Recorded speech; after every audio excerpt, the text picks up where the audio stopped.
Mes bien-aimés, c'est le 3e jour. On est fatigué. Nous avons l'habitude de dire fatigué, mais poursuivant toujours. Nous allons poursuivre notre séminaire. Ce que je vous demanderai cet après-midi, c'est d'être très attentif. D'être très attentif parce que les serviteurs de Dieu qui ont défilé ici depuis dimanche, ils nous ont situés, ils nous ont donné le cadre dans lequel nous devons évoluer. Aujourd'hui, nous allons commencer des choses plus spécifiques, des choses plus profondes et des choses qui nous concernent, qui concernent chacun de nous et nous tous, parce qu'il s'agit des choses que nous vivons tous les jours dans notre vie. Soyez attentifs, que le Seigneur nous accompagne. Amen. Asseyez-vous.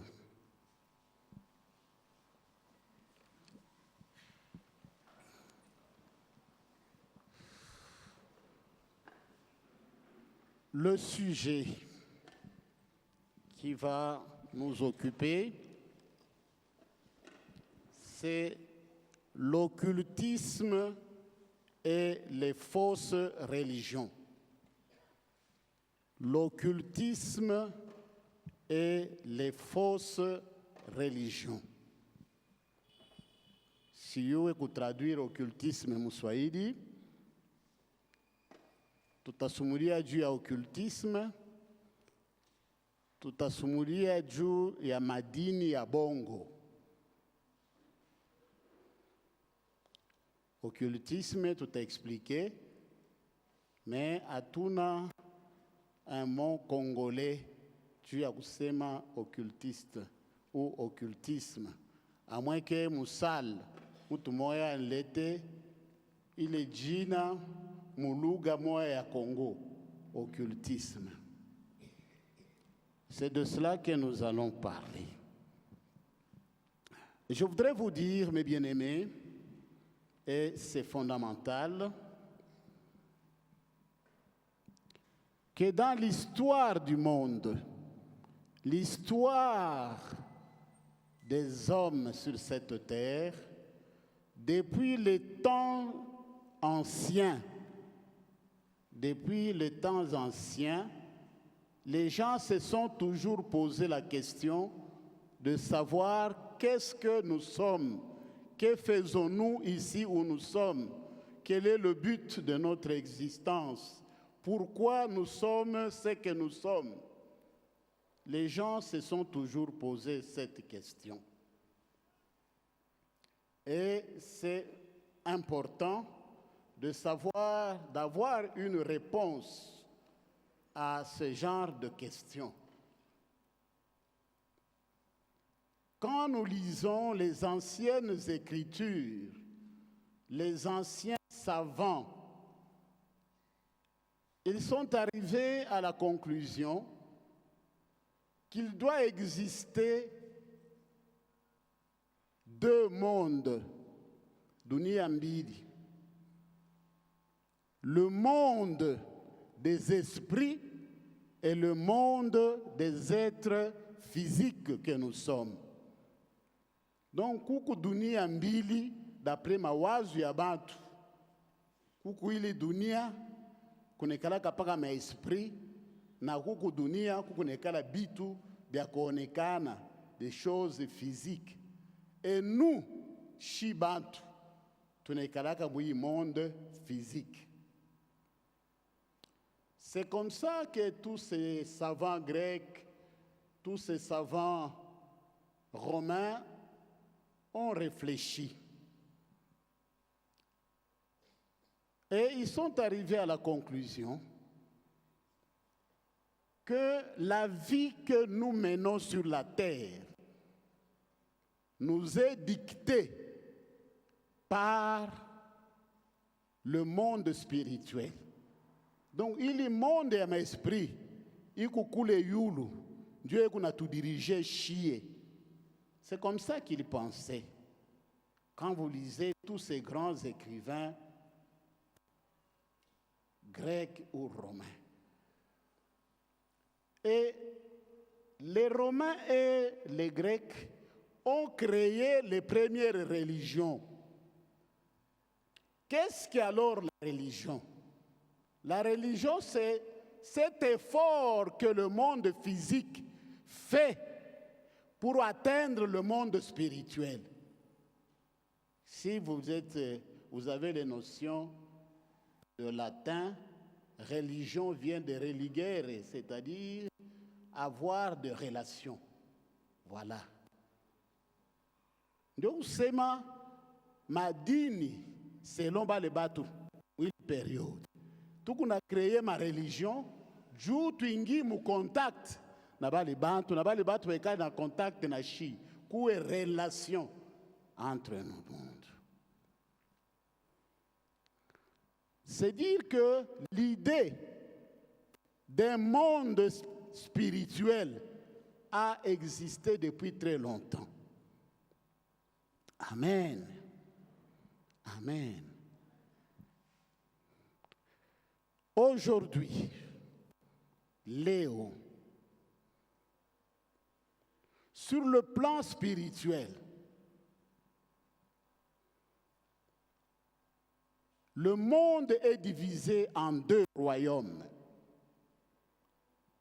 Sur le plan spirituel, ce monde, l'univers, est divisé en deux royaumes. Il y a le royaume de Dieu, où se trouve Dieu avec ceux qui lui sont fidèles. 24 vieillards, les ceci, les anges, tout ça. C'est le monde, c'est le royaume ou le monde de Dieu. Il y a aussi un deuxième royaume. C'est le royaume de Satan, où Satan règne avec ses suppôts. N'a pas le battre quoi d'accord na yé, ba le qu'on a dirigé ma esprit démoniaque, ba démon. Et dans ce monde-là, il y a aussi les structures sataniques. Il a existé. Mais bien aimé, Dieu kusema dunia mujima iko divise kude royaume. Kukufashi ya Mungu na batu yake na bale banamwitiaka Mungu. Kukufashi ya Shetani na bale banamwitiaka Shetani. Mais alors, ce monde sont antagonistes. Ce sont des mondes opposés. Biko opposés. Habisikilizane. Kila dunia, kila royaume, inapenda y détruire royaume ingine.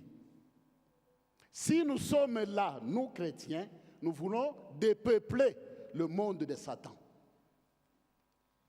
Et Satan aussi fait tout, monte ses stratégies pour nous empêcher de demeurer dans le monde de Dieu. Amen.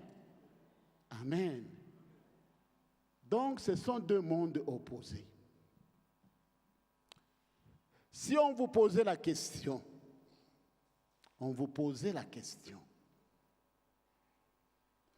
quel est votre plus grand ennemi? C'est simple maintenant. Notre plus grand ennemi, c'est Satan. Pourquoi il est notre grand ennemi? Il est l'ennemi de Dieu, qui est notre Père, et il est notre ennemi. Il est ennemi de Dieu, pourquoi? Parce qu'il a perdu sa place à côté de Dieu. Là où il était un archange, l'ange le plus élevé, le plus intelligent, le plus puissant.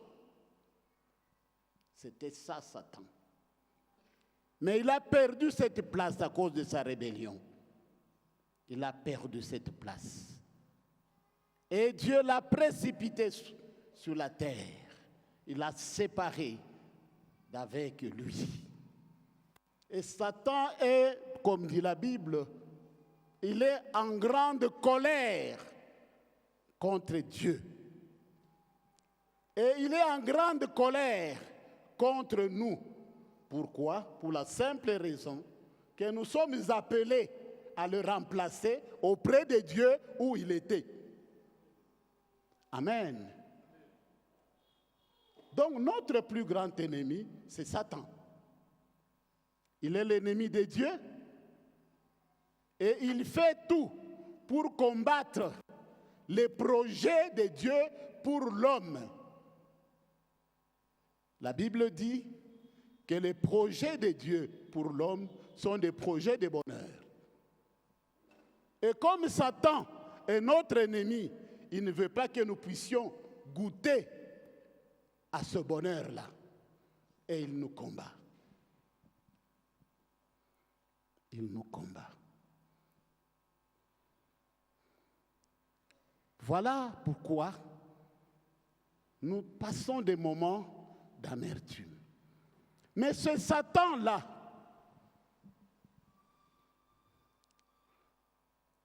pour réussir sa mission, celle de nous empêcher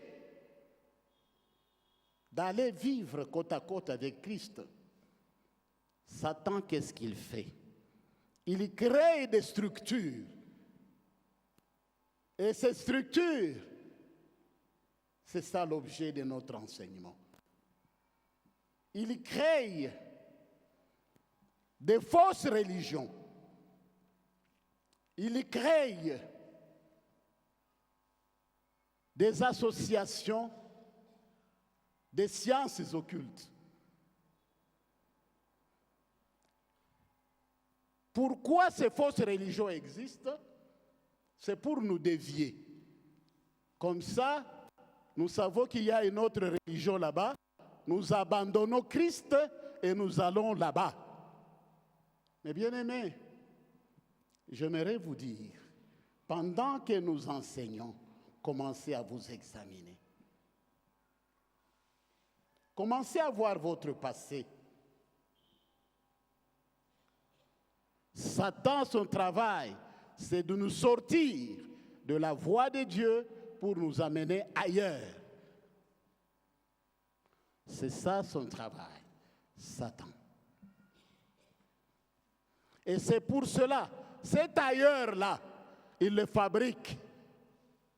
Cet ailleurs-là, ce sont des religions que nous appelons ici fausses religions.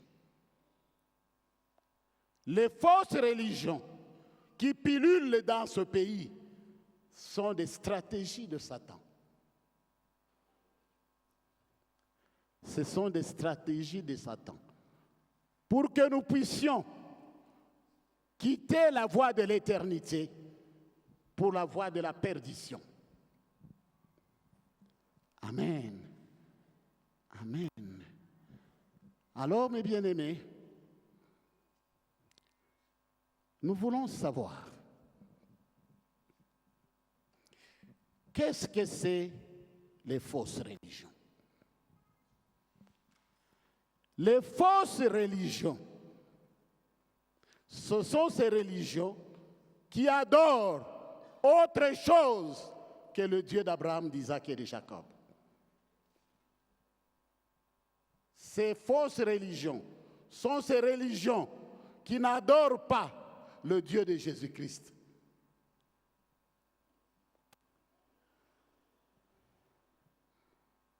Ces fausses religions ont des substituts de Dieu dans leur vie. Ils ont mis leur Dieu, ils les ont créés, ils ont créé leur Dieu. Ce Dieu peut être Satan, alors nous parlons du satanisme. Ce Dieu-là, ça peut être un démon qu'on a choisi. Ce sont des religions dirigées par démons. ces religions-là peuvent avoir pour Dieu une rivière. Combien de fois vous avez été à des sources de rivières pour adorer? Vous. Examinez-vous, mon frère, ma soeur. C'est ce que je vous dis. Et c'est pour cela que nous sommes là. Combien de fois vous n'avez pas été sur une montagne? Combien de fois vous n'avez pas été dans une île pour supplier cette île? Parce que c'est cette île qui est votre Dieu. Il y a des arbres que nous adorons, des animaux que nous adorons. Ah, mes bien-aimés, c'est ça, les fausses religions. Celles qui n'adorent pas Jésus-Christ, qui n'adorent pas le Dieu de Jésus-Christ. C'est ce que nous appelons ici des fausses religions. Des religions, pour la plupart, disons, ce sont des religions non chrétiennes pour la plupart. Amen. Amen. Mes bien-aimés, ces fausses religions, nous en avons ici. Celles que nous connaissons, vous avez le Kitawala, voilà, Kitawala, ou Kitabala, je ne sais pas comment on appelle ça, Kitawala, voilà. Vous avez Ekanka, des noms comme ça. Messager de Baal, tous ces noms. C'est dans notre sphère ici, de Lubumbashi, du Congo. Nous connaissons ces gens-là, ces religions-là. Il y en a beaucoup. Il y en a qui adorent même les hommes dans ce pays. Amen. Amen.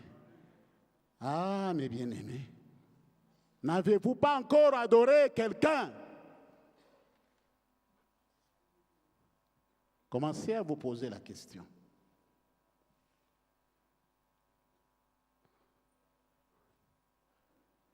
Vous n'avez pas été en brousse pour adorer un arbre. Mon frère, ma soeur, c'est très important ce que nous sommes en train de dire. Parce que notre vie chrétienne est affectée par nos croyances, par ce que nous avons fait, par les religions que nous avons fréquentées. Ulikuwa wapi? Ulianzia wapi? Haukuwa fashi mwa mko nacheza bushiku nu. Hamkuwa fasi mko na changer babwana na babibi nu. Mon frère, ma sœur, je suis en train de poser toutes ces questions pour que vous puissiez entrer en vous-même, faire votre introspection. Parce que d'ici peu, nous allons devoir vous demander quel est votre problème pour qu'on puisse vous délivrer. Commencez à réfléchir. Commencez à réfléchir. Amen. Amen. Qu'est-ce qu'on appelle l'occultisme? L'occultisme, c'est un ensemble de connaissances. Un ensemble de connaissances. Disons que l'occultisme comprend plusieurs systèmes de connaissances.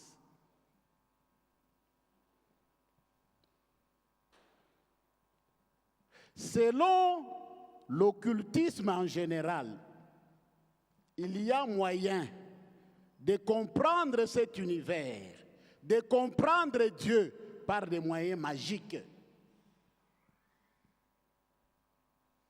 Donc, on a gisi ya mkuyua Mungu. On va vous dire, mon frère, viens. Ah, est-ce que vous connaissez une autre voie pour rencontrer Dieu? Banakuita. Oui, on a kimbia mbio, nenda, et ils vont commencer. Vous savez, Jésus-Christ, c'est ça l'esprit supérieur. Jésus n'est pas l'esprit supérieur, il est Dieu. Amen. Et on va commencer à vous dire, voilà. Et vous allez croire que ces gens-là connaissent Jésus. Non, ils sont en train de vous tromper. À un certain moment, vous serez noyés dans cette histoire-là. Et vous ne saurez plus comment vous en sortir. Ça va être compliqué pour vous. Et c'est pour cela que des gens qui ont été des chrétiens fervents, ces gens-là sont perdus aujourd'hui. Parce qu'on a commencé à les tromper. Et ils ont mordu. Alors, comme ils ont mordu, ils sont restés eux aussi mordus là-bas. Amen. Voilà, mes bien-aimés. Les sciences occultes, les associations occultes que nous connaissons sont nombreuses. Au Congo, on parle souvent de la Rose-Croix, des Illuminati. On parle de francs-maçons, de tout ça. Ce sont, il faut le dire, ce sont là quelques structures occultes, quelques cultures occultes. Mes bien-aimés, pour adhérer à ces religions-là, pour adhérer à ces associations occultistes-là, on procède par l'initiation. Ah, l'initiation. C'est-à-dire, petit à petit, on vous fait entrer dedans. On vous fait entrer dedans. On va commencer par vous enseigner des choses élémentaires comme ça. Et peut-être beaucoup d'amusement, danse, fraternité. On vous raconte des histoires comme ça. On a mordre. Et quand, petit à petit, l'enseignement commence à vous établir, c'est ce que nous disons, non? Ça vous établit dans le système. L'enseignement vous établit dans le système. Et on commence à vous dire, frère, mais pourquoi ne pas porter la bague avec la forme de l'étoile parce que vous devez briller? À ce moment-là, mais pourquoi pas, je dois briller. Alors vous prenez votre bague, vous mettez à la main et vous commencez à être fier d'appartenir à cette association où il y a des hommes importants. Parce qu'on va vous promettre, on vous dira, mon frère, sachez que nous sommes des dirigeants. Parce que souvent dans ces choses, les gens qui sont perdus sont des grands, les grands là-bas. Et ils vont vous entraîner, vous les petits, pour les servir là-bas quand ils sont en train de faire leurs histoires. Amen. Applaudissons pour le Seigneur.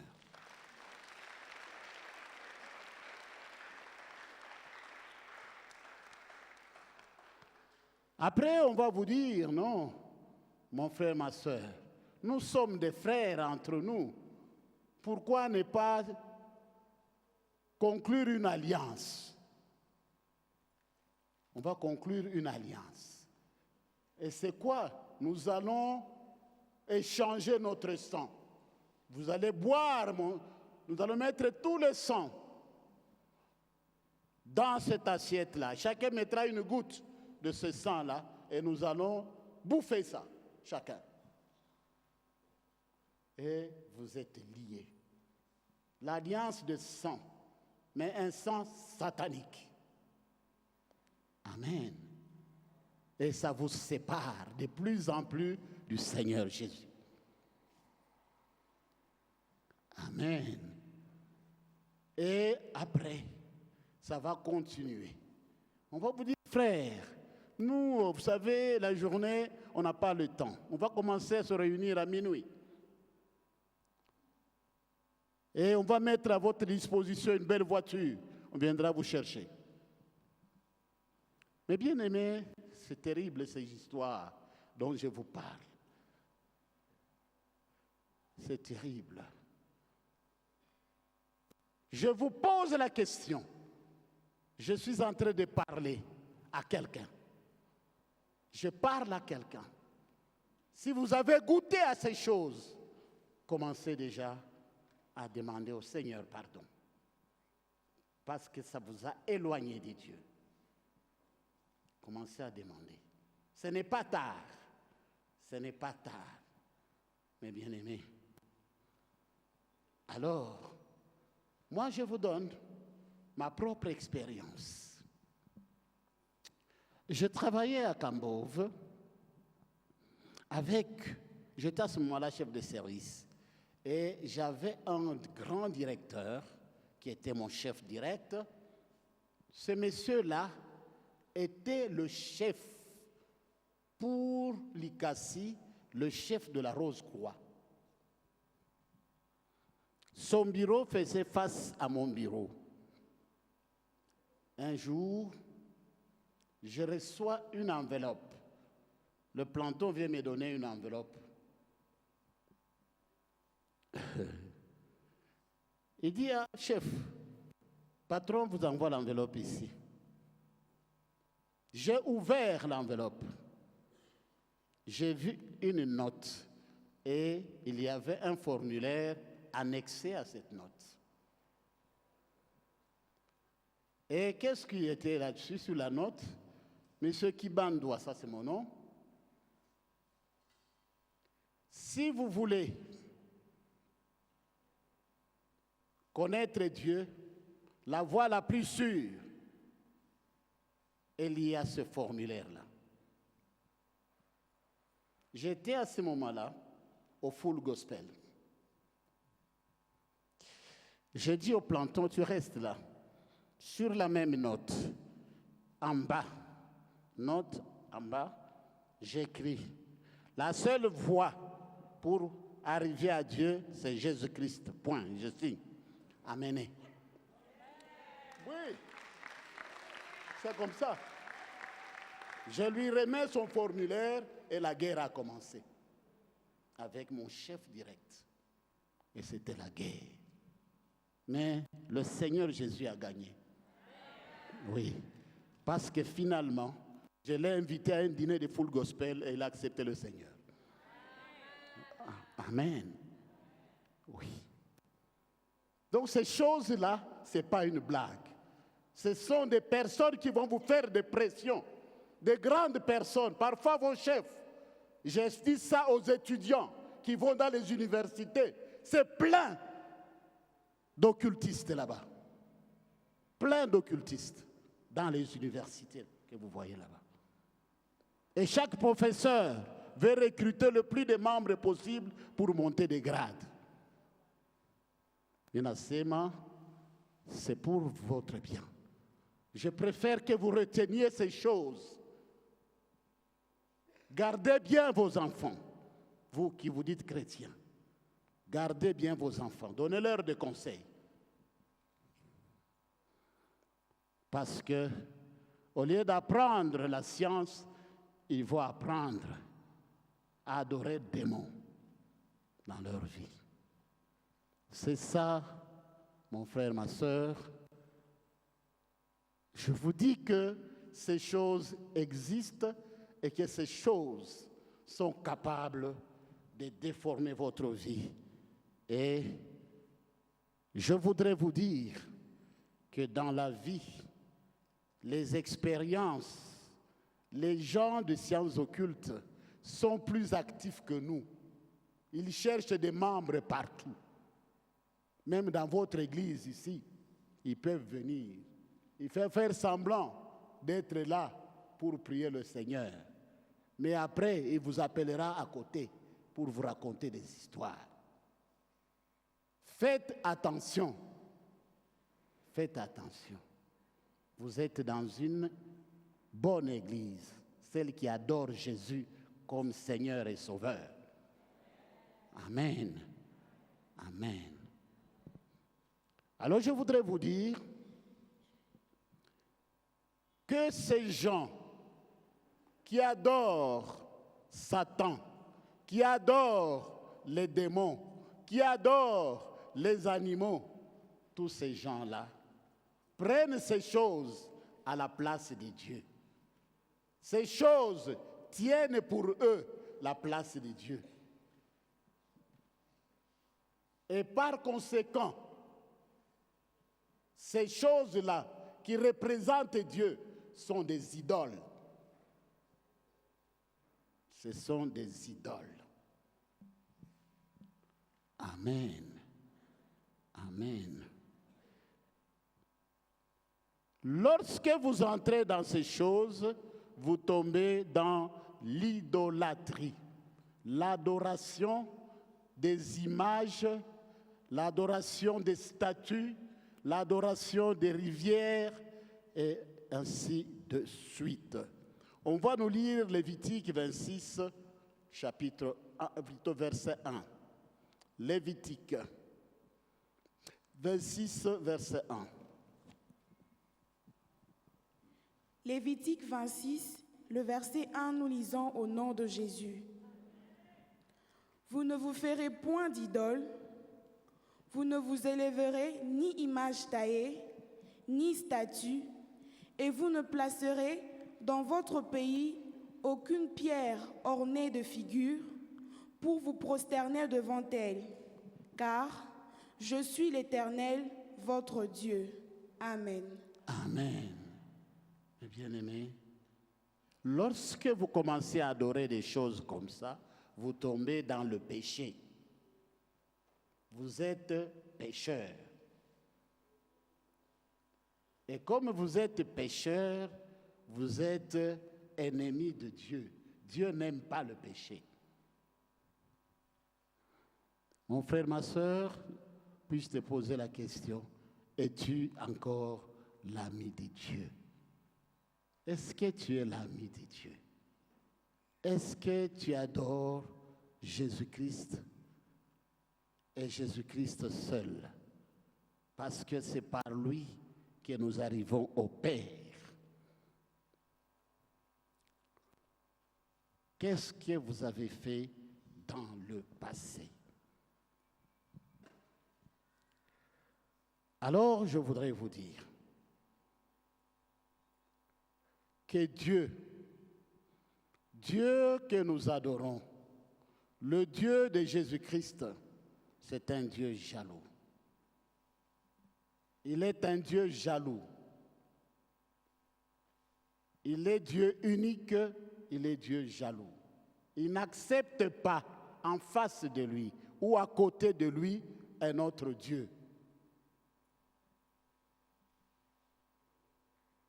Alors, la question qu'on doit vous poser, que vous devez vous poser, c'est Dieu jaloux. Est-ce que je suis en ordre avec lui? Êtes-vous en ordre avec ce Dieu qui est jaloux, qui ne veut pas un autre Dieu à côté de lui? On va nous lire Exode 20, du 2e au 5e verset. Exode 20, le verset 2 à 5, nous lisons au nom de Jésus. Je suis l'Éternel, ton Dieu, qui t'a fait sortir du pays d'Égypte, de la maison de servitude. Tu n'auras pas d'autre Dieu devant ma face. Tu ne te feras point d'image taillée, ni de représentation quelconque des choses qui sont en haut dans les cieux, qui sont en bas sur la terre et qui sont dans les eaux plus bas que terre. Tu ne te prosterneras point devant elles, tu ne les serviras point, car moi, l'Éternel ton Dieu, je suis un Dieu jaloux qui punit l'iniquité des pères sur les enfants jusqu'à la 3e et la 4e génération de ceux qui me haïssent. Amen. Amen. Notre Dieu, le Dieu de Jésus-Christ, c'est un Dieu unique et jaloux. Il n'accepte pas un autre Dieu devant lui ou à côté de lui. Pendant que nous parlons, mon frère, ma sœur, faites un examen de conscience. Parce que bientôt, on va vous demander de présenter votre problème et de le présenter sincèrement. Est-ce que Jésus-Christ est resté, a été et est encore aujourd'hui votre Dieu unique? Notre pays foisonne de religions, de toutes sortes. Avez-vous déjà été consulté? Avez-vous déjà été assisté à des sacrifices dans ces religions? Les avez-vous déjà visités, ces religions-là, etc. Dans un enseignement du 11 novembre 2012, le prophète Philippe Banda dit ceci, que la malédiction d'idolâtrie est la chose la plus grave qu'un enfant de Dieu puisse faire. Et il dit dans le même enseignement que l'idolâtrie, la malédiction d'idolâtrie, nous concerne, nous, Africains, plus que tous les autres pays.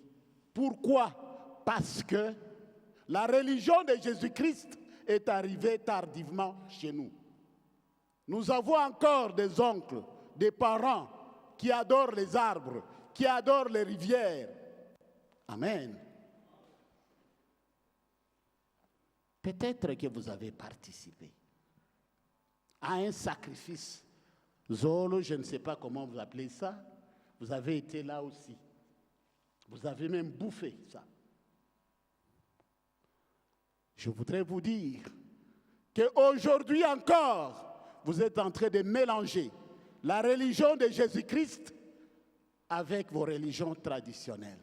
Je posais un jour la question, toujours dans cette église, pourquoi, lorsque votre enfant est né avec le cordon ombilical autour du cou, pourquoi vous l'appelez Mujinga? Pourquoi? Pourquoi ne pas lui donner un autre nom? C'est parce que vous avez toujours l'influence de cette religion-là, du village. Et vous mélangez. Mais vous êtes piégés. Pourquoi? Parce que ceux qui donnaient ces noms savaient pourquoi ils les donnaient et ils organisaient des cérémonies pour ça. Que toi, tu ne peux plus organiser. Et maintenant, ton enfant est piégé. Il faut beaucoup prier pour lui, pour sa délivrance. Amen. Amen. Voilà pourquoi le prophète insiste. Il dit cette histoire de malédiction, d'idolâtrie nous concerne plus nous Africains. Parce que la religion du Christ est arrivée ici chez nous tardivement. Nous avons encore des cousins qui, pour aller à l'école le matin, il doit aller d'abord sacrifier une poule derrière la maison.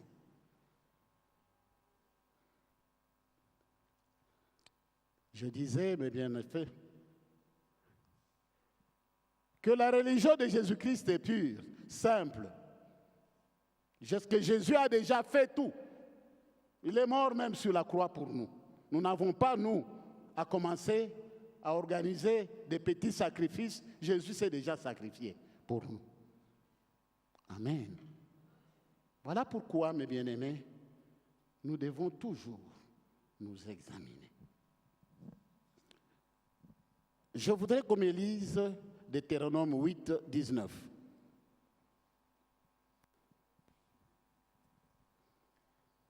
Deutéronome 8, le verset 19, nous lisons au nom de Jésus. Amen.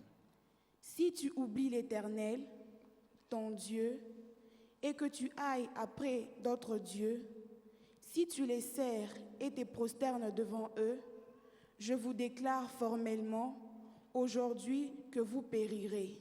Amen. C'est très fort. Dieu n'aime pas l'idolâtrie. Parce que l'idolâtrie, c'est la négation de Dieu. Lorsque vous adorez autre chose que Jésus-Christ, que Dieu d'Abraham, d'Isaac et de Jacob, quand vous le faites, vous niez ce Dieu, votre Créateur, votre Sauveur. Vous le niez parce que vous êtes allé ailleurs, comme dit le texte. Voilà pourquoi, mes bien-aimés, nous devons faire très attention. Nous devons faire très attention. Souvent, nous chrétiens, nous qui nous disons chrétiens, nous avons toujours tendance à faire des raccourcis. Nous avons tendance à faire des raccourcis. Ah, bien Mungu bien kauyaka. Train de tout couler. Vous faites des raccourcis et vous arrivez là-bas. Et Satan, qui veut vous avoir, il va vous donner. Et dès que vous êtes dans son camp, qu'est-ce qui commence? C'est Jean 10, 10 que vous connaissez. On commence à vous détruire. On commence à égorger. On commence à dérober. Et vous commencez à venir à l'église, mais vous êtes allé où? Et son rôle, vous le connaissez, c'est dérober. Il vous a dérobé tout ce que vous aviez et maintenant vous êtes en train de souffrir. Mes bien-aimés, je voudrais vous dire que nous, le christianisme, c'est un choix. Et quand on a fait ce choix, il faut rester fidèle à ce choix-là. Dieu n'aime pas les mélanges. La Bible déclare que lorsque vous faites le mélange, lorsque vous devenez vous-même mélangé parce que vous faites le mélange en vous, Dieu va vous vomir. Et vous allez continuer à pleurer. Dieu va vous vomir et vous allez continuer à pleurer. Mais alors, la question que nous devons nous poser maintenant, comment sortir de cette malédiction d'idolâtrie? Comment pouvons-nous sortir?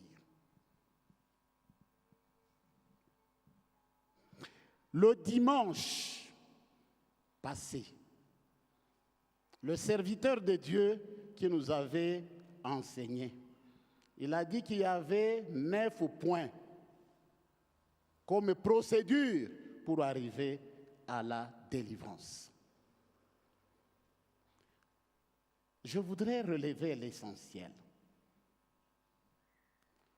On a encore répété ça hier. Quand vous avez fait votre examen de conscience,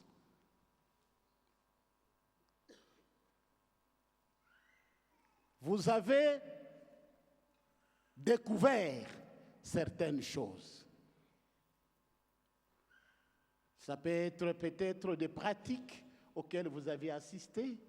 Peut-être que vous avez été dans une religion non chrétienne, une fausse religion. Peut-être que vous avez pratiqué les sciences occultes. Peut-être que vous êtes allé adorer un homme parce qu'il est le chef de l'Église. Voyez toutes ces choses. Qu'est-ce qu'il faut faire? Il faut commencer par confesser toutes ces choses que vous avez pratiquées, toutes ces choses que vous avez faites dans ces églises-là, dans ces associations occultes-là où vous avez été. Amen. Amen. Commencez par confesser et renoncer à ces choses. Confesser et renoncer à tout cela.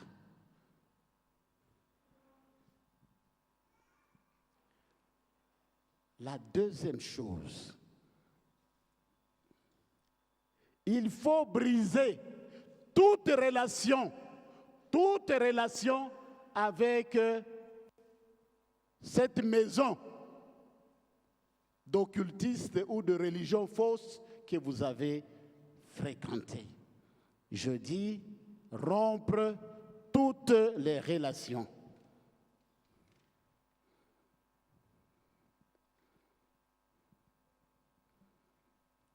Amen. Amen. Vous devez rompre toutes les relations que vous aviez avec ces choses-là. En effet, le prophète enseigne ceci, que Satan, il va toujours là où il y a un péché. C'est là où il y a un péché que Satan va.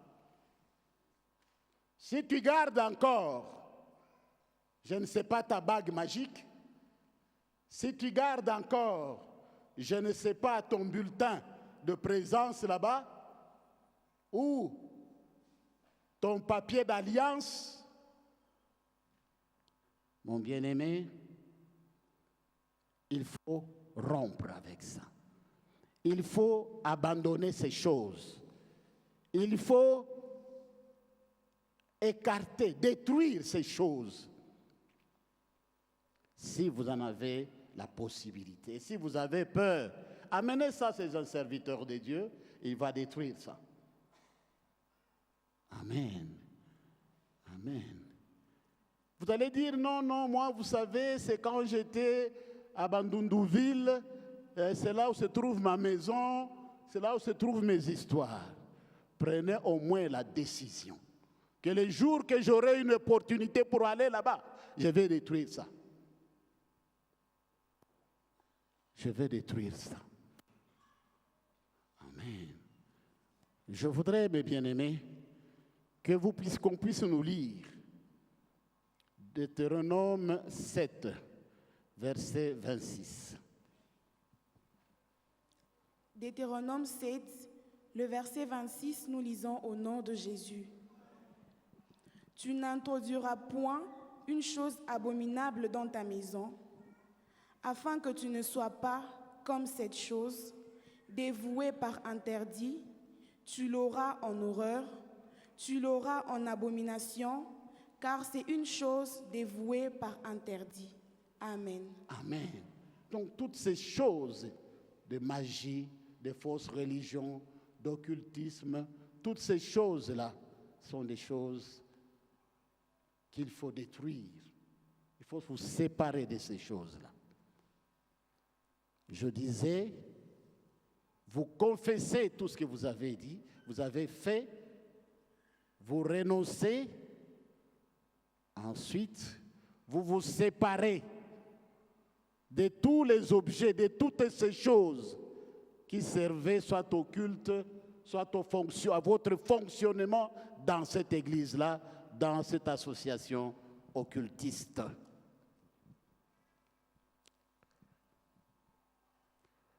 Alors,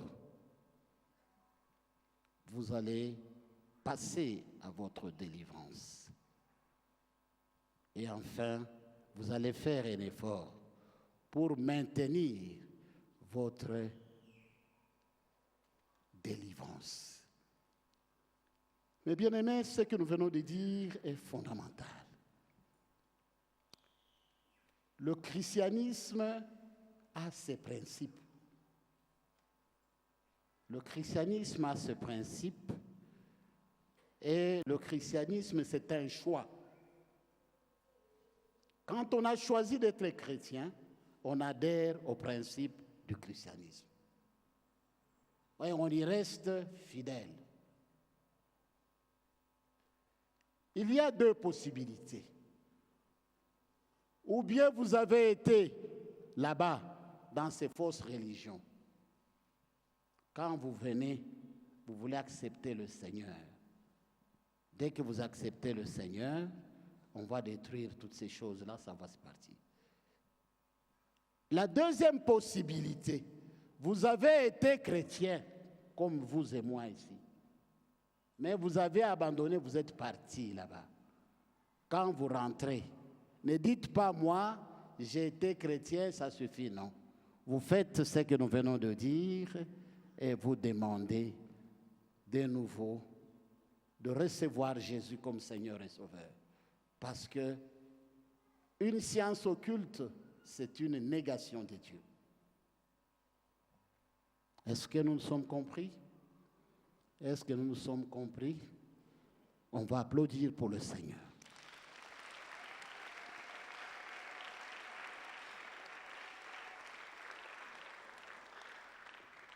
Amen.